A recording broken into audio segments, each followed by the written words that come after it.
South African Airways has a new CEO at last. Thomas Kgolo was announced as the interim CEO last week after a tumultuous year for the national flag carrier as it went through a business rescue process without anyone at the helm. He joins us now live about the journey ahead. A very good evening to you, CEO. Thanks indeed for your time on the programme. I mean, if we look at this particular point, you're the umpteenth person to take the helm at SAA with a mandate to turn things around. What makes you believe you can succeed, I guess, where so many have failed? Thank you for the question. First of all, I would like to thank you for the opportunity for giving us the interview. And also good evening to your viewers, and also good evening to the loyal customers of SAA. A very good question as well. What is good about where we are now is that the business rescue process has come through, has identified areas that were of difficulties and were of challenges financially and operationally as well. And they've managed to do a lot of cleanup. So this gives us an opportunity to have a fresh start. And I believe that with the work that has been done so far, we are then able to take the organization forward, especially with a lot of expenses that have been cut down, with a lot of employee costs that we have dropped down as well. So it gives us a bit of a leaner view in terms of us moving forward, Cressida. Well, you come, in at a time where the aviation industry, both locally and globally, is reeling from, the negative effects of the coronavirus pandemic on air travel.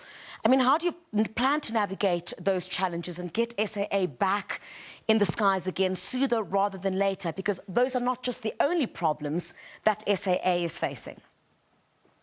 You're quite right. I think the COVID-19 has been quite a challenge to everybody in the industry, especially, banning a lot of cash as airlines as well. So our view is that because we're much more smaller than how we were before, and we are going to be spending time as we are building our restart plan on looking at the operational efficiency from a cost perspective as well. We're also going to look at, the type of, aircraft that we are going to use going forward in terms of making sure that they are fuel efficient as well. And also go for a decent marketing campaign to ensure that, as we get back online, our loyal customers can start using us again.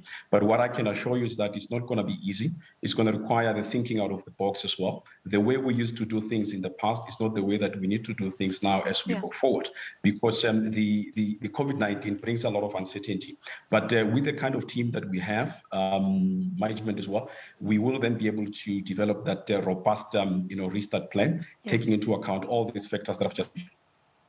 I guess every restart plan, CEO, comes with bullet points in terms of what you need to deal with immediately at SAA. What does that include? A couple of things.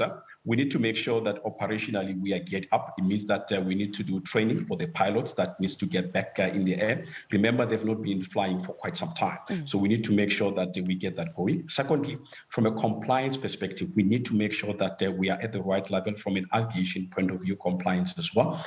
But more importantly as well, we need to then make sure that from a marketing perspective, we are organized so that we can then be able to, reach out to our customers as well. And also operationally as well, we need to make sure that at a corporate level, the compliance levels are done adequately as well. So those are some of the things that we'll be looking at in our restart plan as well. And also making sure that all the vacancies within the organization are then filled. Because as you can imagine, when we're going through business rescue process, some of the executives will have left us. So we need to make sure that as we get into this month, we do indeed get those people on board to assist us in moving forward.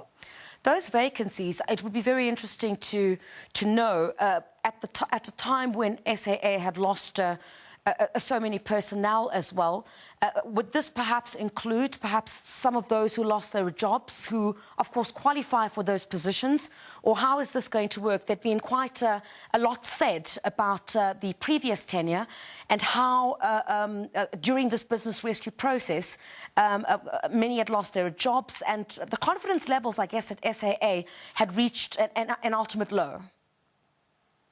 Yeah, look, the confidence level are indeed low, and that's my job. My job is to come in and revitalize the organization, to make sure that those who decided to remain, we can, build another capable team to take us forward. And I must say that we've got quite good people who have remained with us here. When we look at capacitating some of these positions, indeed, we'll look at all the pools of skills available. What we are keen on is those critical organizational memory-linked type of positions as well, type of people that are no longer with us. We'll definitely consider those as well. But as I said, my role here is to make sure that the energy is back, the momentum is back, and make sure that we build a solid team, combining those who remained with us and those that we can get on the market that are capable of taking us forward, and more importantly, to bring fresh thinking, because we can't continue the way we did in the past as well.